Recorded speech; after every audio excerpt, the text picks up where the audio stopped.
Ya, pemirsa kembali bersama Belajar Islam. Tadi diskusi kita terpotong. Pak Eko, silahkan lanjutkan apa saja problem yang dihadapi kalau tadi oleh pertama, teman-teman Pedila. Ya, kalau pertama tadi faktor dia akan mengalami kekerasan ya.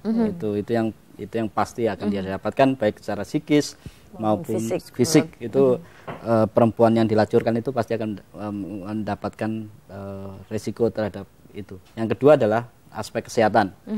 Sejauh mana banyak sekali persoalan penyakit menular seksual ini yang akan membayang-bayangi kelompok mereka ini. Ini yang menjadi rentan mereka ya. Mereka rentan sekali untuk mendapat ini. Kalau lingkungannya di lingkungan pekerja seksualnya tidak banyak informasi terkait dengan aspek-aspek kesehatan ini, tentu saja rentan sekali mereka.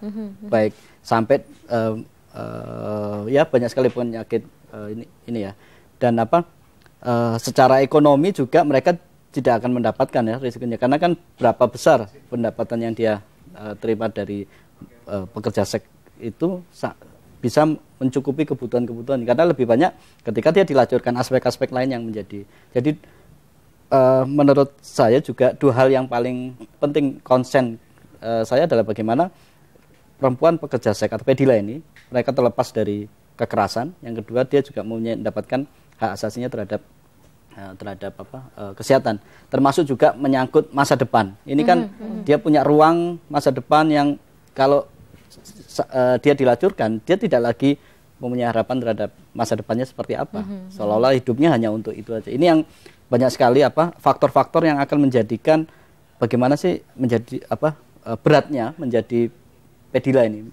Ini yang menjadi PSK dengan pendekatan tadi pedila itu, karena dilacurkan itu menjadi, sehingga apa yang harus dilakukan adalah bagaimana melihatnya ini bahwa seorang pedila tidak harus kita awasi dari resiko kekerasan, resiko tertular penyakit menular seksual, kesehatannya itu macam-macam.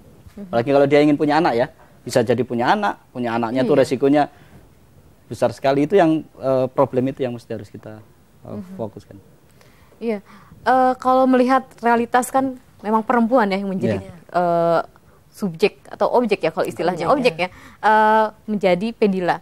Dan kalau melihat lagi, apakah ada problem karena mereka juga rendah menghadap informasi, lalu juga kesetaraan informasi sebagai tentang perempuannya, sebagai perempuan gitu, untuk menolak dan sebagainya, Mbak Iva. Jadi kenapa perempuan lebih rentan itu kan kita tidak bisa menutup mata ya bahwa masyarakat masih menganggap bahwa laki-laki itu pencari nafkah, makanya laki-laki harus sekolah gitu.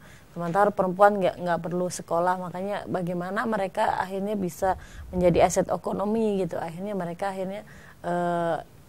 menjadi pedila gitu atau dilacurkan gitu. Jadi kita melihat di situ itu bahwa perempuan sebagai perempuan gitu dalam kasus seperti ini memang sangat dirugikan, karena seharusnya kan mereka bisa melawan. Bahkan kalau di usia sekolah kan kita tahu ya bahwa perempuan itu sering sekali memiliki atau meraih prestasi yang lebih tinggi dibanding laki-laki gitu. Tapi ini hal-hal ini seperti ini kan nggak diperhitungkan gitu. Jadi karena menganggapnya kalau laki-laki baru yang harus sekolah gitu. Jadi sebagai perempuan di situ perlunya bagaimana dia itu mendapatkan pendidikan yang cukup, bagaimana dia mendapatkan kesempatan yang sama dengan laki-laki, sehingga mereka juga akhirnya bisa memilih pekerjaan yang lebih layak, lebih baik gitu. Ini banyak pilihan ya, dan bisa melawan diri ketika terjebak dalam wilayah itu. Betul. Pak Eko mungkin? Ya, karena menjadi pekerja seperti saya katakan tadi, kalau ada yang ingin menjadi pekerja seks itu memang kalau menjadi pilihannya saya tidak bisa berbuat banyak, itu dia bisa. Yang penting dia juga harus sadar bahwa pekerjaannya ini itu mempunyai tingkat resiko tadi itu. Ini yang harus dipahamkan jelas kalau mereka ingin punya kesadaran itu. Sehingga kalau ingin menjadi pekerja seks, resiko-resiko terhadap ini yang harus diperhatikan. Termasuk juga mereka yang dilacur bagi perempuan itu sangat merendahkan. Ada banyak faktor kenapa perempuan, karena memang dalam masyarakat kita seringkali perempuan kan bukan yang nomor satu ya, seringkali masih ditempatkan dalam posisi yang tersubordinasi bagi laki-laki, sehingga apalagi tubuh perempuan itu kan menjadi bagian dari objek seksual laki-laki, sehingga paling mudah kalau tidak ada di dalam satu keluarga miskin, tidak ada harta benda dan sebagainya, punya anak perempuan, ini salah satu yang paling jadikan objek untuk mendapatkan motif ekonomi segala macam. Ini yang menjadi masalah utama, sehingga kenapa persoalan pekerja seks ini tidak pernah selesai, persoalan pedilan tidak pernah selesai sampai entah sampai kapan, karena selalu ada relasinya. Itu bukan hanya persoalan ini menjadi apakah ini orang rentan atau tidak rentan, punya kesadaran bahwa terhadap kerentanan itu, tapi juga faktor-faktor sosial, ekonomi dan sebagainya menjadi bagian yang masuk kalau kita melihat aspek pedila ini, pekerja seks ini seperti apa. Banyak sekali faktornya, sehingga harus mengurainya satu persatu. Lagi-lagi seperti kaitannya dengan perempuan pedila ini, melihatnya jangan satu sisi saja, harus melihatnya lebih banyak aspek, sehingga menjadikan mereka untuk mengambil berpindah profesi untuk yang punya kesadaran, ataupun mengentaskan mereka dari para orang-orang yang tidak bertanggung jawab, menjadikan dia jadi pedela, ini lebih mudah. Itu bagi orang-orang yang melakukan